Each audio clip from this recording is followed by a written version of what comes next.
Bhagavate Vasudevaya. Om Namo Bhagavate Vasudevaya. Om Namo Bhagavate Vasudevaya. Om Namo Bhagavate Vasudevaya. Om Namo Bhagavate Vasudevaya. Narayanam Namaskrityam Naram Chaiva Narottamam Devim Saraswatim Vyasam Tato Jayam Mudhirayat Nashtaprayesva Bhadresu Nityam Bhagavata Sevaya Bhagavati Uttama Shloke Bhaktir Bhavati Naishtiki. Hare Krishna. Today is a festival day, so we're reading from Śrimad Bhāgavatam, Canto 1, Chapter 8, text, it's at 31, right?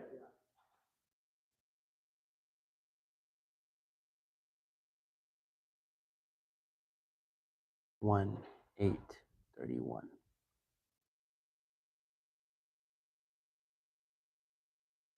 Hare Krishna. Haribo.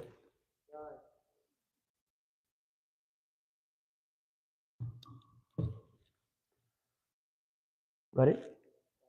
Gopya dade tvai kritagasiddham tavad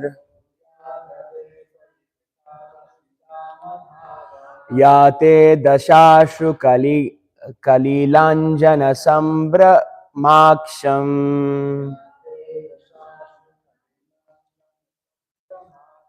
Vaktram niniya bhaya bhavanaya sthasya Samam vimohayati bhir api yad bibheti Gopya dade tvai kritagasidam tavad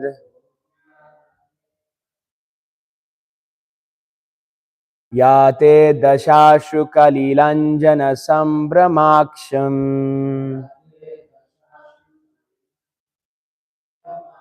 Vaktram niniya bhaya bhavanaya sthasya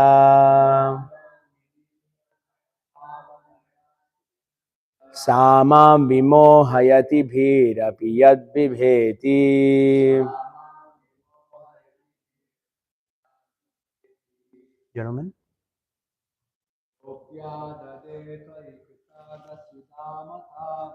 Gopya dade tvai kritagasidam tavad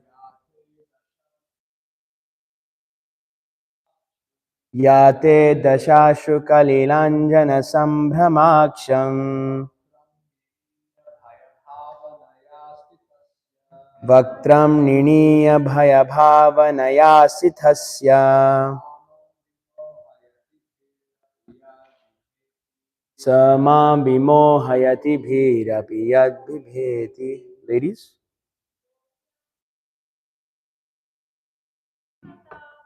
Gopya dade tvai kritagasidam tavad Yate dashashu kalilanjana sambramaksham Vaktram niniya bhaya bhavanaya sthasya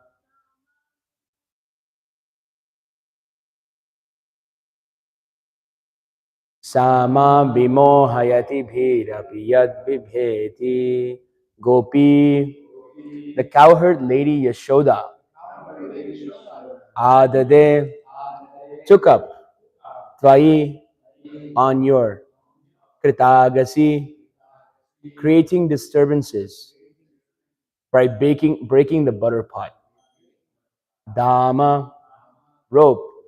Tavat, at that time. Ya, that which. Te, your. Dasha, situation. Ashru, Kalila, overflooded with tears. Anyajana, ointment. Sambhrama, perturbed. Aksham, eyes. Vaktram, face. Niniya, downward. Bhaya bhavanaya, by thoughts of fear, sthasya, of the situation, sa, that, mam, me, me, vimohayati, bewilders, bhi api, even fear personified, yat, whom, bibheti, is afraid.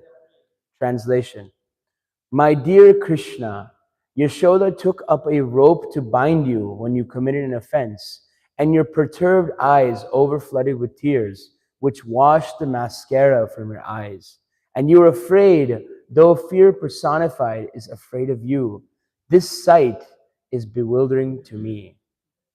Please repeat. My dear Krishna, Yashoda took up a rope to bind you when you committed an offense, and your perturbed eyes overflooded with tears, which washed the mascara from your eyes.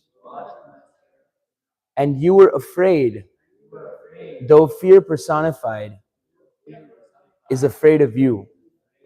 This sight is bewildering to me. Purport by His Divine Grace, A.C. Bhaktivedanta Swami Srila Prabhupada ki. Here's another explanation of the bewilderment created by the pastimes of the Supreme Lord.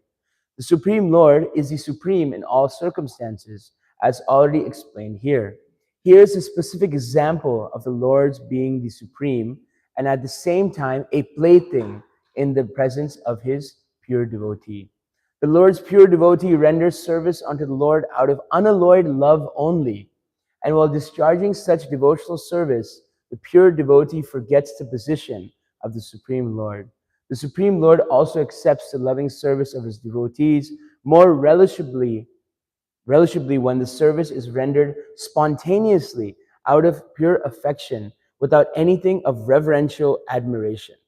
Generally, the Lord is worshipped by the devotees in a reverential attitude, but the Lord is meticulously pleased when the devotee, out of pure affection and love, considers the Lord to be less important than himself. The Lord's pastimes in the original abode of Golok Vrindavan are exchanged in that spirit.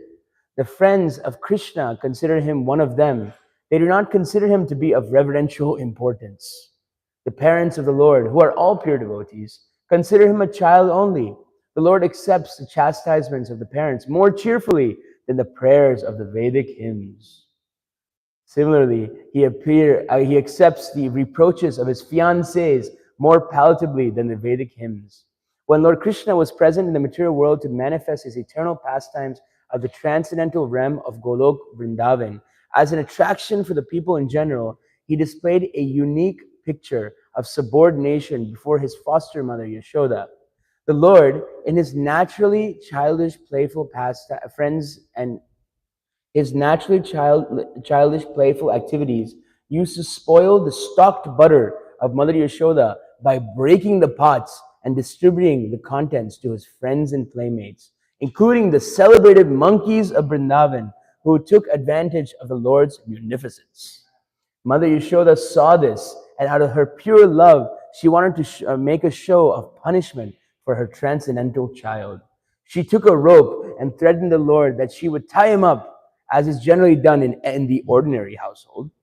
Seeing the rope in the hands of Mother Yashoda, the Lord bowed down his head and began to weep just like a child, and tears rolled down his cheeks, washing off the black ointment smeared upon his beautiful eyes.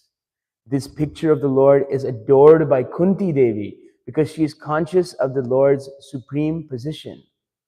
He is feared, often by fear personified, yet adored by Kunti Devi because she is conscious of the Lord's supreme position. He is feared often by fear personified, yet he is afraid of his mother, who wanted to punish him just in an ordinary manner. Kunti was conscious of the exalted position of Krishna, whereas Yashoda was not. Therefore, Yashoda's position was more exalted than Kunti's. Mother Yashoda got the Lord as her child, and the Lord made her forget altogether that her child was the Lord himself. If Mother Yashoda had been conscious of the exalted position of the Lord, she would certainly have hesitated to punish the Lord, but she was made to forget the situation because the Lord wanted to make a complete gesture of childishness before the affectionate Yashoda. This exchange of love between the mother and the son was performed in a natural way, and Kunti, remembering the scene, was bewildered, and she could not do anything but praise the transcendental maternal love. Indirectly, Mother Yashoda is praised for her unique position of love, for she could control even the all-powerful Lord as her beloved child. Om Agyana Tibrandhasya Jnananjana Shalakaya Chakshur Unmilitam Yena Tasmai Sri Gurave Namaha. Sri Chaitanya Manobhishtam Stapitam Yena Bhutale Swayam Rupa Kadamahyam Dadati Swapadantikam Vande Ham Sri Guru Sri Utapada Kamalam Sri Gurun Vaishnavamscha Sri Rupam Sagrajatam Sahagana Raghunathanvitam Tam Sajivam Sadvaitam Savadutam Parijana Sahitam Krishna Chaitanya Devam Shri Radha Krishna Padan Sahagana Lalita Shri Vishakhanvitamscha He Krishna Karuna Sindhu Deenabandho Jagatpate Gopesha Gopika Kantha Radha Kanta Namostate Tapta Kanchana Gaurangi Radhe Vrindavaneshwari Vrishabhanu Sute Devi Pranamami Hari Priye Vancha kalpadrubhyascha kripa sindubhya evacha patitanam pavanebhyo vaishnavebhyo namo namaha. Nama Om Vishnu Padaya Krishna Preshthaya Bhutale Srimate Bhakti Vedanta Swami Niti Namine Namaste Saraswate Deve Gauravani Pracharine Nirvishesha Shunyavadi Paschatya Deshatarine Jaya Shri Krishna Chaitanya Prabhu Nityananda Sri Advaita Gadadhara Srivasadi Gaur Bhakta Vrinda Hare Krishna Krishna Krishna Hare Hare Hare Rama Rama Rama Hare Hare Sriman Rasa Rasarambhi Vamsi Vata Tathastita Karshan Venu Svanair Gopir Gopinata Shriyestunaha. Hare Krishna. Thank you for coming to today's Śrimad Bhāgavatam class. Before I begin, I'd like to pray for the blessings of all the Vaishnavas and all the senior devotees present here. May the right words come in the right spirit, in the right time, in the right intention, in the service of our acharyas and our spiritual masters. So, today is the auspicious day of say it again, louder. Kartik. Today is the month of Kartik starting. Today is known as the Sharad Purnima day. If you look at the Vaishnav calendar, there's many festivals today. There's Krishna Sharadiya Rasa, which is his pastimes are beginning. There's Lakshmi Puja. There is the month of Kartik is starting, and it is also the disappearance day of Srila Murari Gupta. We'll discuss today a little bit about Krishna's pastimes on this day, on the Sharad Purnima day. But before, I would like to just read an excerpt out of a lecture that Srila Prabhupada has given on this certain occasion. We are discussing the intimate pastimes of the Lord, which is, I'll describe how we got here, but I'd just like to read this excerpt from Srila Prabhupada.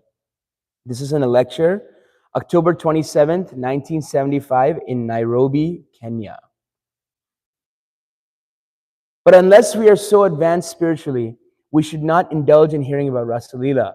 Then we shall commit offense. We shall think that Krishna is dancing like us. Krishna is dancing with each and every gopi. Can you do that? Then how you can say that Krishna is dancing like us? If you see the picture, you will find that each and every gopi is thinking that Krishna is dancing with me. How is it possible? If you dance with imitation, there's so many rascals, they imitate that I am Krishna, and I can also dance like that. No, it is Ananda Chinmaya Rasa Pratibhavita. This demonstration is not of this material world. Ananda Chinmaya Rasa. When Krishna was dancing, all the gopis, they left their material body by the side of the husband, but they went to dance.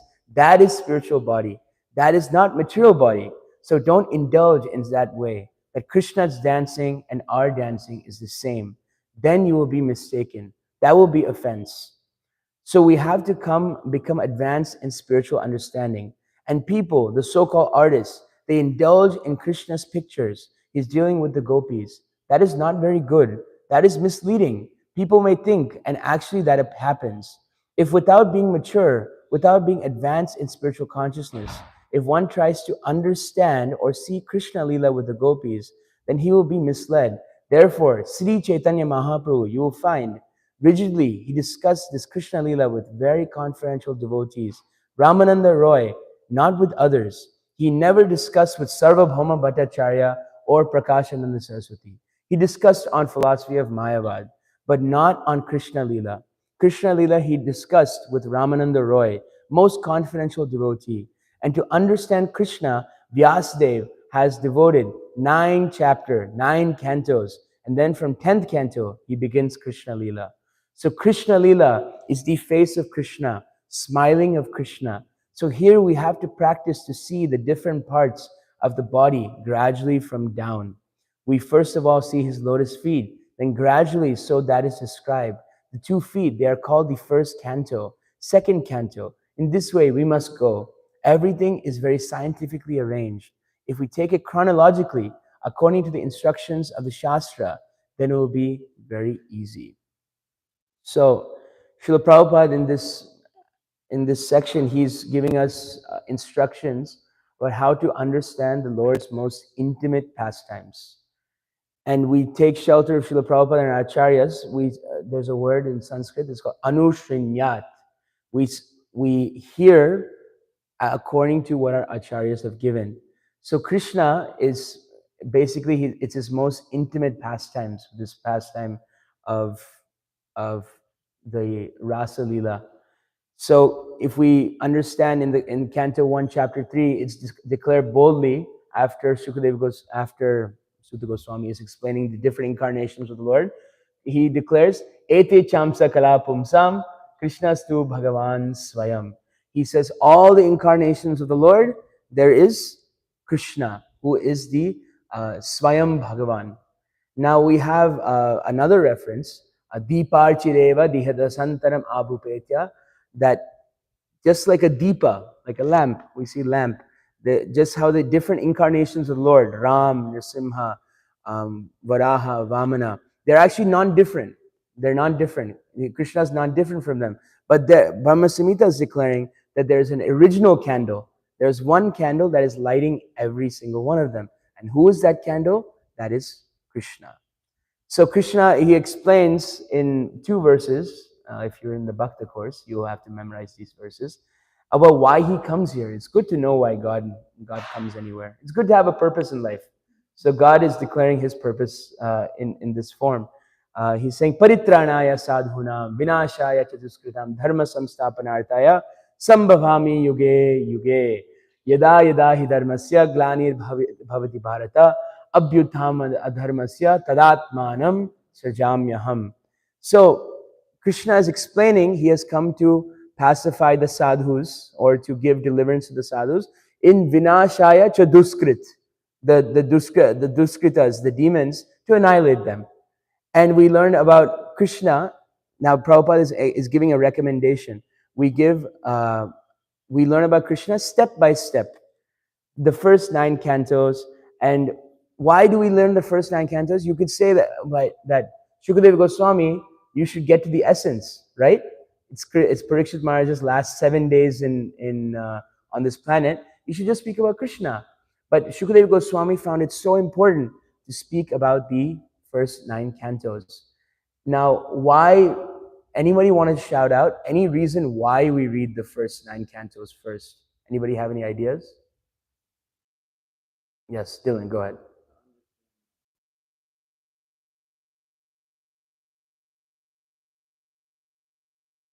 To understand, I'll repeat it for the audience at home.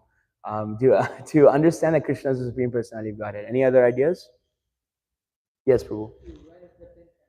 To relish the 10th canto. Wow, amazing. Anything else? Last one? Ryan, you had something to say? I like that. So now here's the predicament that kind of we come in sometimes, and this is prevalent in normal culture. Even I grew up in this way. Is that if we don't see Krishna as the supreme personality of Godhead, we will misunderstand his pastimes. We'll say, "Oh, Krishna is a baby. I have a baby too. Krishna is breaking the pot of yogurt and stealing. Oh, my baby steals too." And then we equate our understanding of a baby to Krishna's to Krishna. But Krishna says in Gita, "Aham sarvasya prabhavo matta sarvam pravartate iti matva bhajante ma bhura bhava samanvita." It says bhuda bhava samanvita. The wise worship me in this way. They worship me as the supreme Lord. So I learn them to Canto 9. Now we see Krishna as in the baby form. We see Krishna growing up and he's killing all these demons, Aghasur, Trinavarta, and we have to understand the culmination of Krishna's pastimes is these 5 chapters of Bhagavatam that we're going to read. We're going to read one section from today. This is Krishna. This is Canto 10, chapter 29 onwards, I believe, and this is called the Rasa Panchadhyaya, which is the 5 chapters of the Rasa Leela.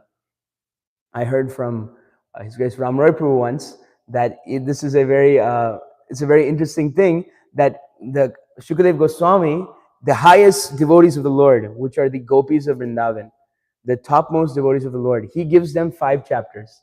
Now you can understand, and if you go back to the 7th canto, why didn't he gives Prahlad Maharaj a whole canto, 10 chapters? Why does he give him all 10 chapters? Why only gopis 5? In one way, it's not that the gopis are less than or anything. Gopis are the topmost.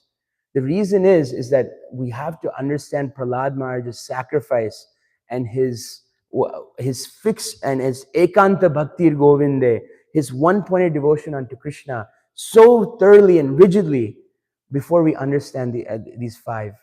And these 5 are Krishna's pastimes. Now, if you can think about it, Canto 1 to Chapter 9, Canto 1 through Canto 9 is culminating to Canto 10, and the essence of Canto 10 is in these 5 chapters. So let's understand the nature of this pastime. It's the highest revelation of the pure, unadulterated souls, expressing love for Krishna. There's no tinge, not even an inkling of envy, lust, or enjoyment for oneself. This is something that is completely not even experienced in this material world. Even the bestest of friends have some level of envy for each other. Srila Prabhupada makes a point that once the father departs, when the father dies, the brothers who have known each other for life are fighting in court, right? They're fighting in court for property. So this is, even though we experience such love between each other, there is always some tinge of, I scratch your back, you scratch mine. If you stop scratching my back, I don't need you in my life. So Shukadev Goswami, who's the Paramahamsa, he honors this pastime with such great reverence. He says at the end of this pastime, he says, anyone who hears this pastime with sincere faith, any tinge of material lust that you have in your heart, is automatically cleansed by hearing this with great faith. And that great faith takes years to develop, and that has to be developed gradually. Srila Bhaktisiddhanta Saraswati Thakur, who at Radhakund once, for 30 days, he spoke about just tattva. Did he speak about Isha Upanishad? He spoke about Isha Upanishad for 30 days.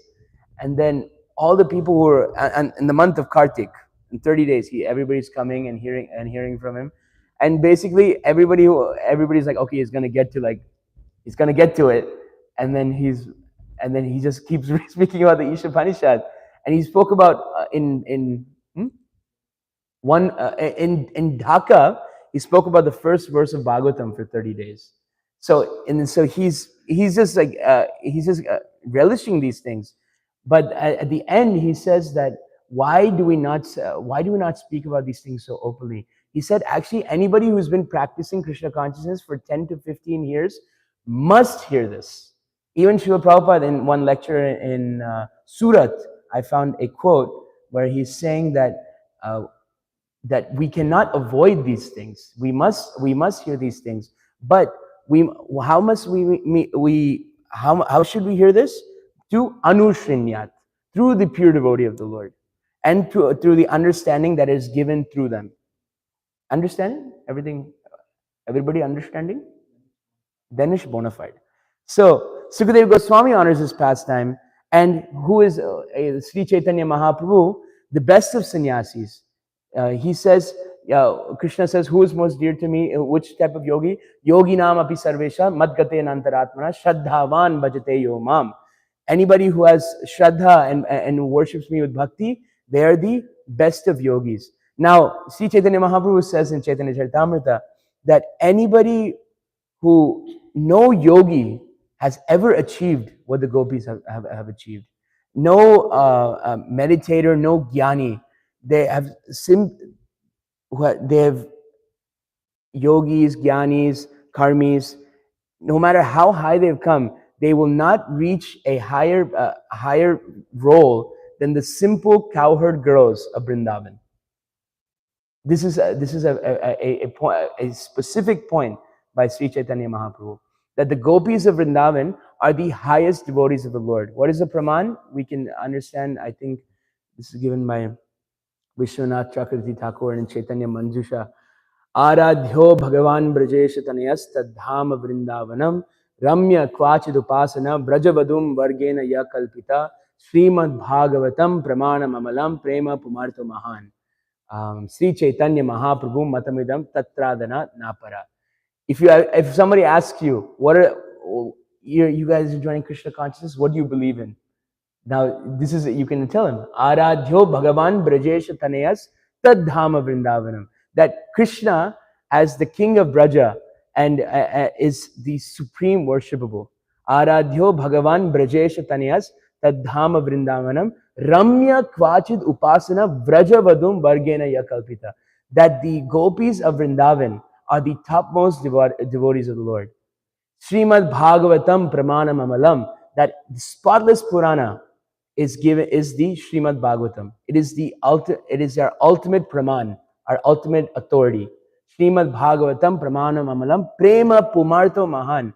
We have the Purusharthas, Dharma, Artha, Kama, Moksha, that everybody is striving for. But what is the fifth Purushartha? That is actually the main Purushartha, Prema Pumarto Mahan. That love for Krishna, Prema, is our main goal.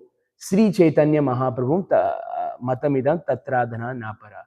That this is the opinion of Sri Chaitanya Mahaprabhu. So it's good to know about God's opinion.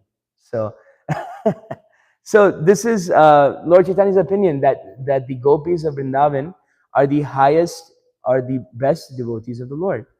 And if you want another reference, the Goswamis of the 6 Goswamis of the Lord gave up great fortunes. We just heard from His Grace Ramar Prabhu on Monday about the Teen Goswami disappearance. It was Raghunath Das Goswami, Raghunath Bhatta Goswami, and Krishnadas Kaviraj Goswami. All of them on the same day. And they gave up such great fortunes. And if you go to, there's a place in Vrindavan called Sanket. And if you go and you can see Gopal Bhatta Goswami, where he was doing his bhajan in a underground cave. And it's complete, and I'm not fitting in there, but I'm looking at this, and there's no like ventilation, and it looks just like completely like, it's underground. Even the Bhugarbha Goswami, you just go underground and just do japa. And what did they go to Vrindavan? Why did the Goswamis go to Vrindavan? Because Lord Chaitanya told them he gave them missions to actually understand and to give these tastes of and to understand these mellows of Radha and Krishna. And Sanatan Goswami gets this instruction from Lord Chaitanya. Where did Sanatan Siksha take place? Varanasi, right? Yes or yes? Yeah. So Sanatan Goswami, he gets this instruction to reveal these pastimes of the world, and he gets what book does Sanatan Goswami write? Anybody know? Do I need to turn on the Jeopardy music? Hari Bhakti Vilas. He writes this. He writes it on the order of Lord Chaitanya. If you look at these different books that the Goswamis written, at least the Sanatan Goswami and Rupa Goswami, they're saying actually that Lord Chaitanya taught them this in their conversations. It's an expansion of their conversation. So Rup Siksha becomes Bhakti Rasamrita Sindhu. Sanatan Siksha becomes Hari Bhakti Vilas. So let us read a little bit from the Krishna book.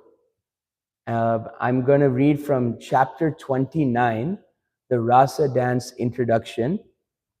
And if anybody's following on their phone, we are starting with the paragraph that says, Krishna, the Supreme Enjoyer. When Krishna, the Supreme Enjoyer. I'll give you 5 seconds if you want to pull it up. You can share with a friend also. When Krishna, the Supreme Enjoyer, desired to enjoy the company of the gopis on that full moon night of the Sharad season, exactly at that very moment, the moon, the Lord of the stars, appeared in the sky, displaying its most beautiful features. The full moon night of the Sharad season is the most beautiful night in the year. In the Indian city of Agra, in Uttar Pradesh province, there's a great monument called the Taj Mahal, which is a tomb made of first-class marble stone. During the night of the full moon of the Sharad season, many foreigners go to see the beautiful reflections of the moon on the tomb. Thus, this full moon night is celebrated even today for its beauty. When the full moon rose in the east, it tinged everything with a reddish color. With the rising of the moon, the whole sky appeared smeared by red kumkum. When a husband long separated from his wife returns home, he decorates the face of his wife with red kumkum. This long expected moonrise of the Sharad season was thus smearing the eastern sky. The appearance of the moon increased Krishna's desire to dance with the gopis. The forests were filled with fragrant flowers. The atmosphere was cooling and festive. When Lord Krishna began to blow his flute, the gopis all over Vrindavan became enchanted. Their attraction to the vibration of the flute increased 1,000 times due to the rising full moon. The red horizon, the calm and cool atmosphere, and the blossoming flowers. All the gopis were by nature very much attracted to Krishna's beauty, and when they heard the vibration of his flute, they became apparently lustful to satisfy the senses of Krishna. Immediately upon hearing the vibration of the flute, they all left their respective engagements and proceeded to the spot where Krishna was standing. While they ran very swiftly, their earrings swung back and forth. They all rushed toward the place known as Vamsivat. Some of them were engaged in milking cows, but they left their milking business half finished and immediately went to Krishna. One of them had just collected milk and put it in a milk pan on the stove to boil, but she did not care whether the milk overboiled and spilled. She immediately left to go see Krishna. Some of them were breastfeeding their small babies, and some were engaged in distributing food to the members of their families. But they left all such engagements and immediately rushed towards the spot where Krishna was playing his flute. Some were engaged in serving their husbands, and some were themselves engaged in eating, but caring neither to serve their husbands nor eat, they immediately left. Some of them wanted to decorate their face with cosmetic ointments and to dress themselves very nicely before going to Krishna. But unfortunately, they could not finish their cosmetic decorations or put on their clothes in the right way because of their anxiety to meet Krishna immediately. Their faces were decorated hurriedly and were haphazardly finished. Some even put the lower part of their clothes on the upper part of their bodies, and the upper part on the lower part. While all the gopis were hurriedly leaving their respective places, their husbands, brothers, and fathers were all struck with wonder to know where they were going. Being young girls, they were protected either by husbands, elder brothers, or fathers. All their guardians forbade them to go to Krishna, but they disregarded them. When a person becomes attracted by Krishna and is in full Krishna consciousness, he does not care for any worldly duties, even though very urgent. Krishna consciousness is so powerful that it gives everyone relief from all material activities. Srila Rupa Goswami has written a very nice verse wherein one gopi advises another, "My dear friend, if you desire to enjoy the company of material society, friendship, and love, then please do not go to see that smiling boy Govinda, who is standing on the bank of the Yamuna and playing his flute, his lips brightened by the beams of the full moonlight." Srila Rupa Goswami indirectly instructs that one who has been captivated by the beautiful smiling face of Krishna has lost all attraction for material enjoyments. This is a test of advancement in Krishna consciousness. A person advancing in Krishna consciousness must lose interest in material activities and personal sense gratification. Hare Krishna. So it's a very beautiful description Srila Prabhupada is giving in the Krishna book. And when Krishna saw this beautiful moon rising, the lotus flowers are opening, the malti flowers are giving their sweet fragrance, the peacocks and the cuckoos birds are starting to sing their beautiful song. There's a wonderful breeze that is coming over Vrindavan. And Srila Prabhupada explains here in this section that he explains that this is the most beautiful moon, and people from all over India travel to the Taj Mahal to see the beautiful moon glaring off this marble. So it is the most beautiful moon, and by Krishna's mercy, we are not there. We are not there right now. So Krishna stood at Vamsivad. This is why I said this verse at the end. Sriman Rasa Rasarambhi Vamsi Vata Tatastitha Karshan Venus Vanair Gopi Gopinata Shriyestinaha. So Krishna, and when he's standing under the Vamsivad, in Vamsivad, and he's standing under this tree, the love of Krishna's heart is coming through his breath, through the holes of his flute, and he's entering and he's calling the gopis, to enjoy. And these gopis, like the greatest renunciates, the greatest sannyasis, are leaving everything behind. They're leaving their families, their father, their mother, their husbands, their children. Like the greatest sannyasis are leaving everything. And Krishna is calling. Why is he calling them? He's calling them to please them. And why are the gopis coming? To please Krishna. This is the nature of a unalloyed, Srila Prabhupada is saying, of an unalloyed servant. As we are hearing in Kunti, in that verse by Queen Kunti, Srila Prabhupada is saying that this unalloyed affection, I'll just read back from that section. The Supreme Lord also accepts the loving service of his devotees more relishably when the service is rendered spontaneously out of pure affection without anything of reverential admiration. So Krishna's devotees, when they serve him in Vrindavan, they have no conception that he is God, that he is God. And actually, Prabhupada is saying that is their ultimate qualification. Prabhupada is making the comparison between Yashoda and Kunti.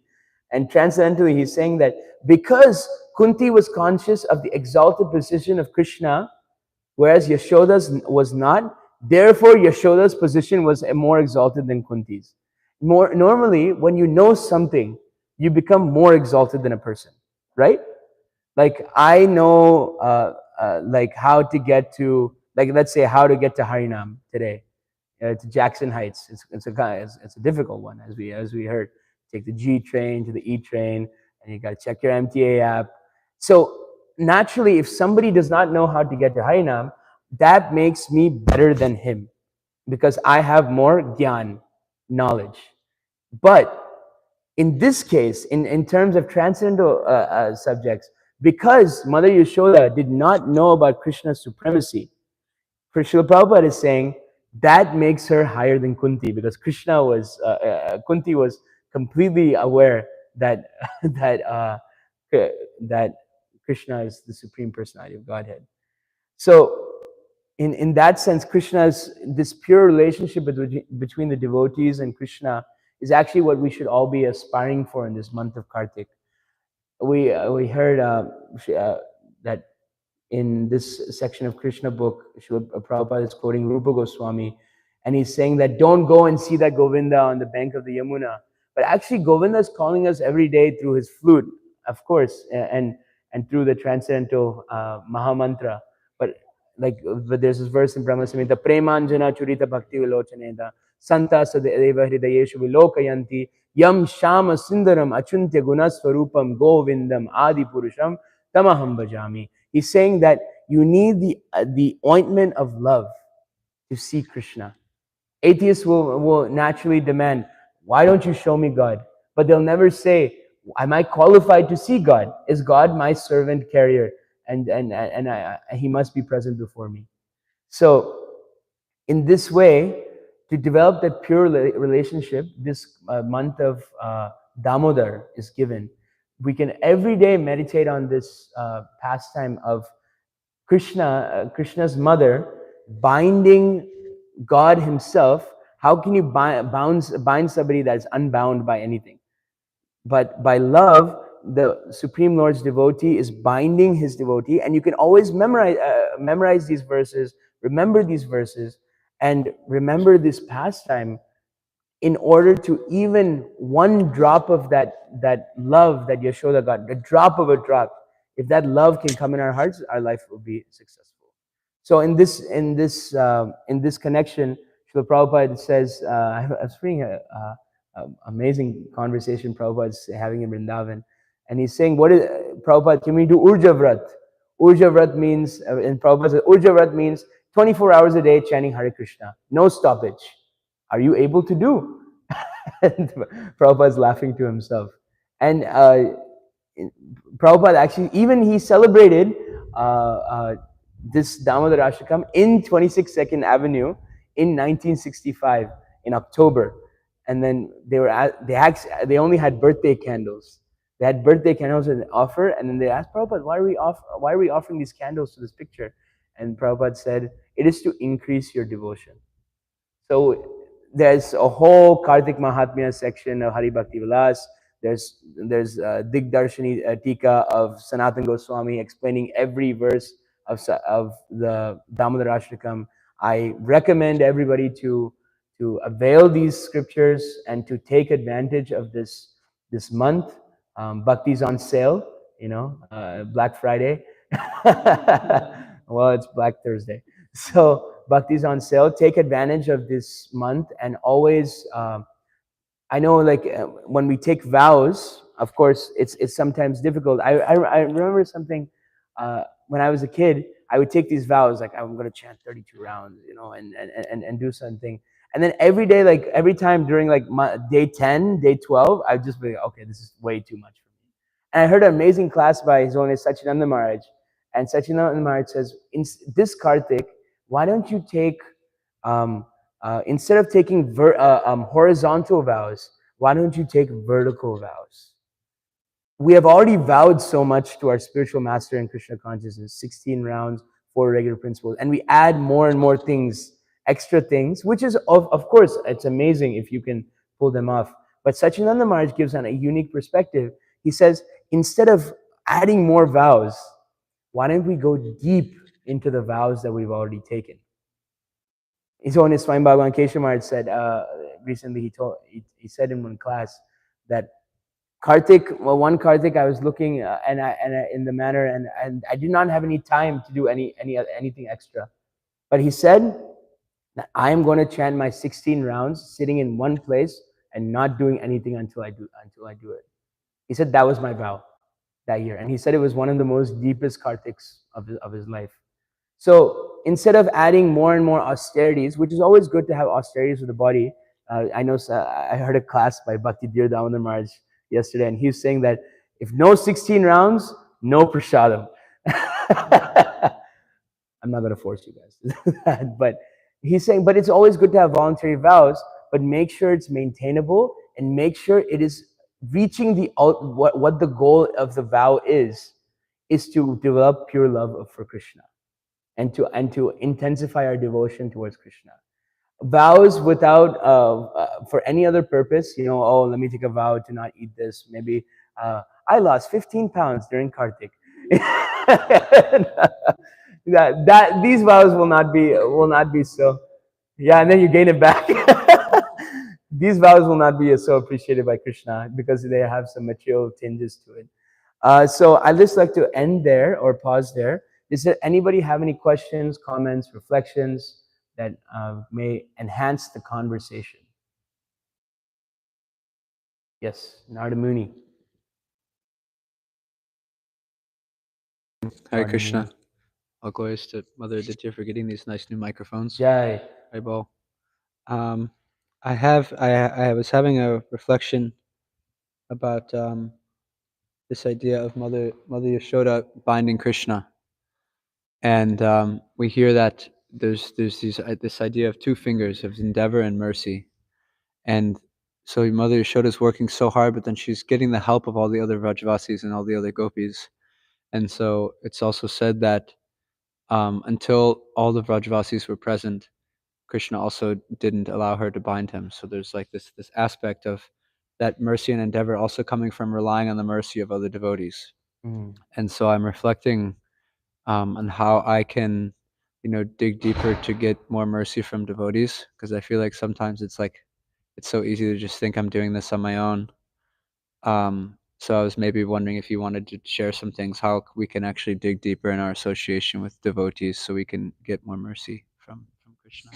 Yeah, in this Kartik month, actually, if you look at the Ekadasis, if you look at the Kartik Mahatmya, I just had a glance at it this morning.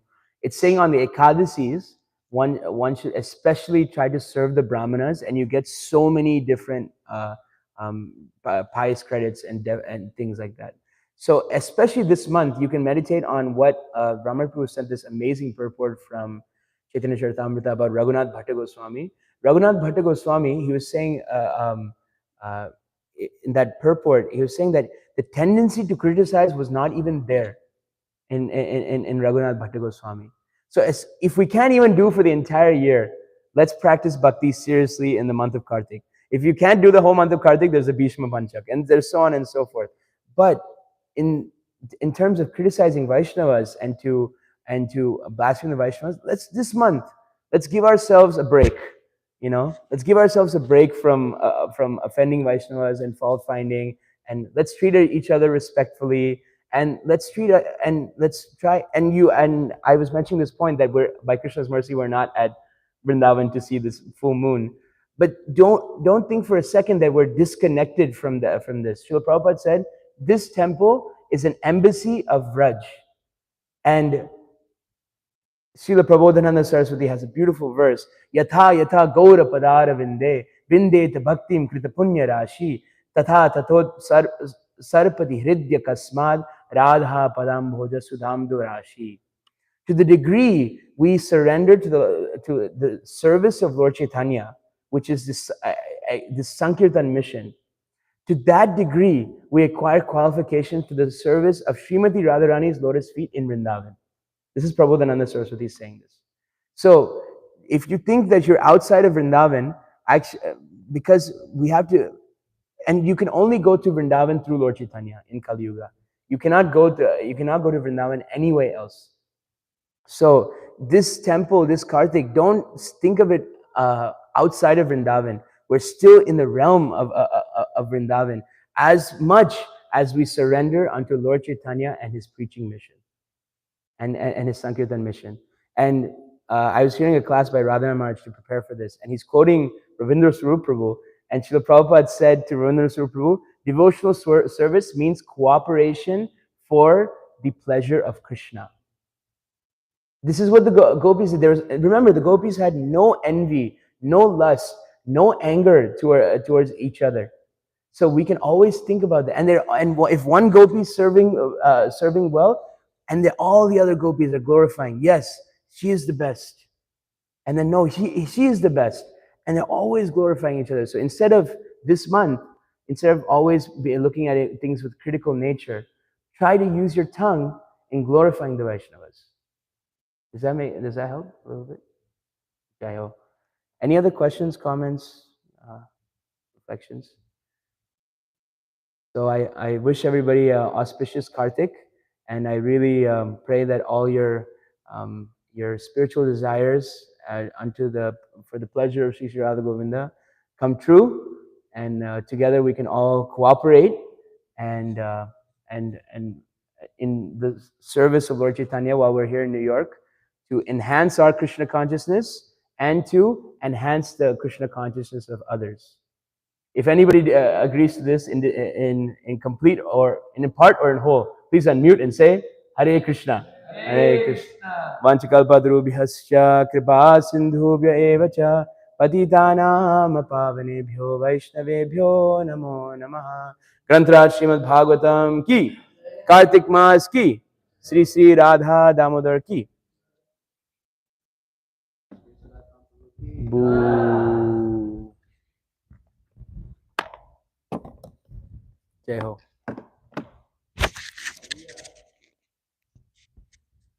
Hare Krishna. Can someone return me to the private domain?